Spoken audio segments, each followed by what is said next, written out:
ルーンです。ご視聴くださりありがとうございます。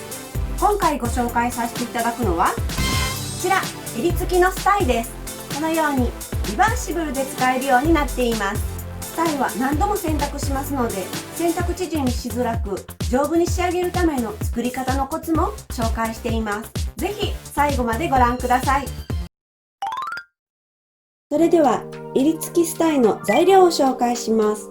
まずこちら、型紙はホームページハンドメイド .com の方で無料ダウンロードできますのでご自由にお使いください。印刷する際はお使いのプリンターによって縮小印刷されますので 100% サイズ設定して印刷してくださいね。そして今回はこちらのダブルガーゼの生地を本体部分に使います。そしてこちらのレース生地ですね。こちらは襟の部分に使います。そして裏面の方はこちらの花柄のダブルガーゼを使用します。表地にも裏地にも可愛い生地を使用することでリバーシブルで使えるようになります。そしてスタイの間にはドミット芯を挟んでいただいてもいいんですけれども、こちらのコットンフランネルを間に挟むのもおすすめです。スタイはよだれを吸収して何度も洗濯しますので、洗濯縮みしづらいようにこちらのコットンフランネルはおすすめです。そして表地と裏地の方にはニット用の接着芯、とても薄くて柔らかい接着芯ですね。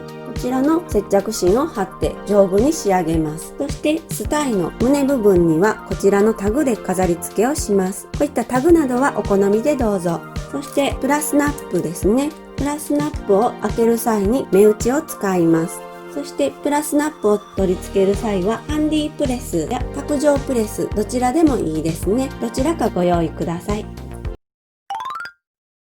それでは型紙を準備していきます。型紙はホームページハンドメイド .com の方でダウンロードしていただきまして、印刷する際は 100% サイズ設定して印刷してください。本体の通りに切っていただきまして、こちらの襟部分もご用意ください。型紙を何度も使用するようになりましたら、厚紙やクリアファイルなどに写しておいて何度も使うと便利です。こんな感じでご用意ください。それではスタイの表地と裏地の裁断をしていきます。まず表地の裏面の方を上に向けて置いていただきまして、このように型を置きます。そして大体でいいのでこの型が取れるサイズに切っておきます。表地が切れましたら、続きまして裏地の方も切っていきます。こちらも裏面を上に置いていただきまして、型を合わせていっていきます。こんな感じですね。それでは本体の表地と裏地の裁断が終わりましたら、ニット用の接着芯ののり面の方を上にして置いていただいて、本体の表地の方をこのようにして置いていただきます。でもう大体でいいので本体に合わせてニット用の接着芯を裁断します。そうしたらアイロンで接着芯を貼ります。アイロンで貼るときに滑らすのではなく押さえながら貼ってください。こんな感じですね。そうしましたらまた接着芯ののり面の方を上に向けて置いていただきまして、裏地の方も同様にこのように置いていただきます。こちら表でこちら下裏です。そして大体でいいのでまた接着芯を本体に合わせて切っておきます。で同様にアイロンで接着芯を貼っていきます。それでは襟部分を作っていきます。レース地を中表に2つに折っていただきまして、この上の部分ですね、この襟の部分の上の部分も少し余裕があるような状態にしまして、こちらの方も少し余裕があるような状態で型を取っていきます。このように1枚型が取れましたら、先ほどの襟の一番上の部分よりも2センチぐらい開けて切っておきます。そしてもう1枚襟部分を作ります。そしてこちらも上の部分少し2センチぐらい余裕を持ってハサミで切っておきます。こんな感じですね。それでは先ほど描いた襟の部分ですね。こちらの肩の上から2センチぐらいですね。このカーブのちょっと延長した感じの大体でいいんですけども2センチぐらい上のところから縫い始めて、そしてこちらのカーブのところ、こちらの終わりの部分から 1.5 センチから2センチぐらい気持ち長めに縫ってください。これが型紙のこの端なんですけども、だいたい2センチぐらい前のところから縫い始めます。最初の部分は返し縫いでスタートしてください。そしてここから 1.5 センチから2センチぐらい伸ばして縫っておいてください。こんな感じですね。もう1枚の方も同様に縫います。この型紙のところ位置よりも少し長めに縫っています。そうしましたら、だいたい 5mm ぐらいの縫い代を残して余分な生地のところはカットしていきます。少しここの斜めの部分ですね、余分なところは少し切っておきます。そして切り終わりましたら表に返しておきます。こんな感じですね。それでは本体の方に型を描いていきます。型紙を置いていただきまして、着ペンで型を描いていきます。まずこのように中央のところに印をつけていただきまして、型を描いていきます。そして反対に返していただいて、中央のところを位置を合わせて型を描きます。型が描けましたら、襟の部分ですね、こちらを本体につけていきます。まず中央の部分にこのように待ち針で刺していただきまして、中央のところから下の中央に向けてまっすぐ待ち針を刺してください。そしてそちらに U 字になるような形で待ち針を刺していただきます。そしてこの首周りのカーブに沿って待ち針を刺しておきます。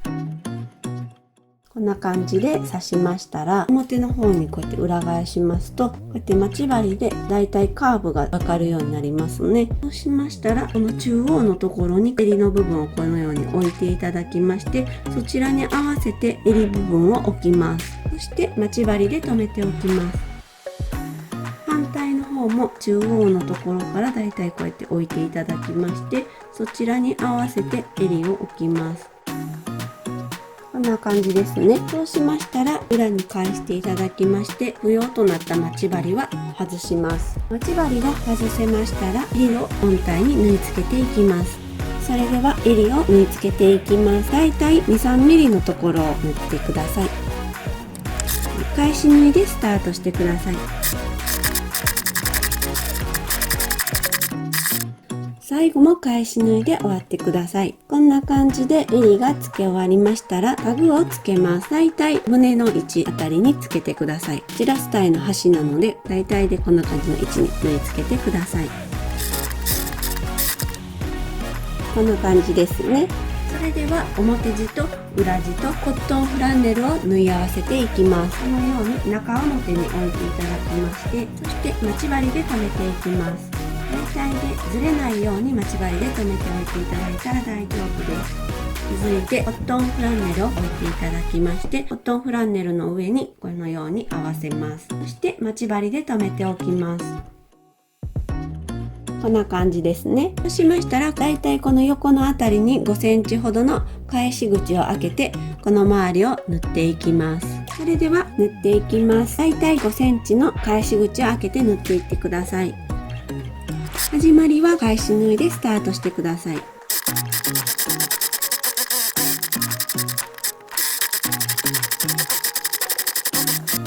最後も返し縫いしておいてください。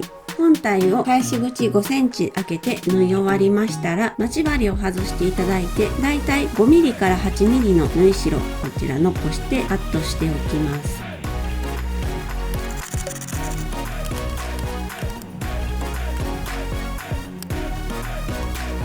カットが終わりましたら、こちら首周りのカーブがきついところに少しだけ切り込みを入れておきます。ミシン目のところまで切ってしまわないように気をつけてください。切り込みが入りましたら、返し口から表に返していきます。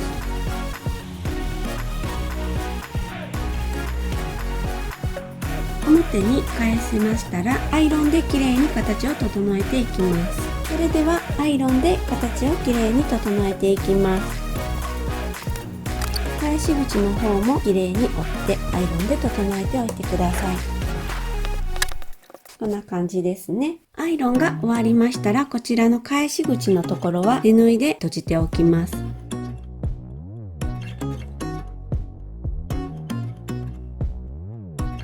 らで返し口がつることができました。それでは本体が完成しましたので、プラスナップをつけていきます。プラスナップはヘッド部分2個とバネと原稿1つずつご用意ください。今回は卓上プレスで取り付けていきます。まずプラスナップをつける位置に目打ちで穴を開けます。このように開けていただきましたら、このようにヘッドを取り付けます。そしてその上にバネを設置しまして、このようにセットします。あとは押すだけですね。それで取り付けられています。続きましてこちらの上の方ですね。こちらもプラスナップをつける位置に目打ちで穴を開けてください。そうしましたら次はヘッドの部分をこのように上から刺しまして、この出たところに原稿をこのように刺します。そしてまたセットしていただきまして、押すだけですね。このようにプラスナップがつけることができました。こんな感じですね。襟付きスタイが完成しました。こんな感じです。とてもガーリーで可愛らしい雰囲気のスタイに仕上がりました。前回ネクタイ付きスタイの作り方も紹介しましたので、ぜひ合わせてご覧ください。ぜひお気に入りの生地で世界に一つだけのオリジナルスタイを作ってみてくださいね。最後までご視聴くださりありがとうございました。高評価、チャンネル登録していただけると嬉しいです。よろしくお願いします。